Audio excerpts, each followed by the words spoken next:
রাসূল সাল্লাল্লাহু আলাইহি ওয়াসাল্লামের কাছে এসে যদি কেউ বলতে, ইয়া রাসূলুল্লাহ আমি খুব অসুস্থ, আমি খুবই অসুস্থ, রাসূল সাল্লাল্লাহু আলাইহি ওয়াসাল্লাম কি বলতেন জানেন? রাসূল সাল্লাল্লাহু আলাইহি ওয়াসাল্লাম বলতেন, লা বাসা আলাইকা তুহুরুন ইনশাআল্লাহ।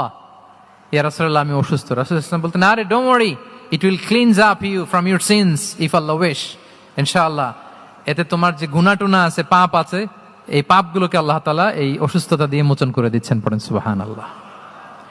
তাইলে আপনি অসুস্থতার মধ্যে একটু হালকা হইলেন না, যে জ্বরে ভুগতেছি কিন্তু এই জ্বরে নাকি আমার গুনাহ মাফ হয়ে যায়।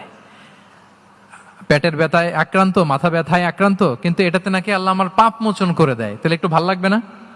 তাহলে দেখেন, একটা কঠিন পরিবেশকে রাসূল সাল্লাল্লাহু আলাইহি ওয়াসাল্লাম করতেন।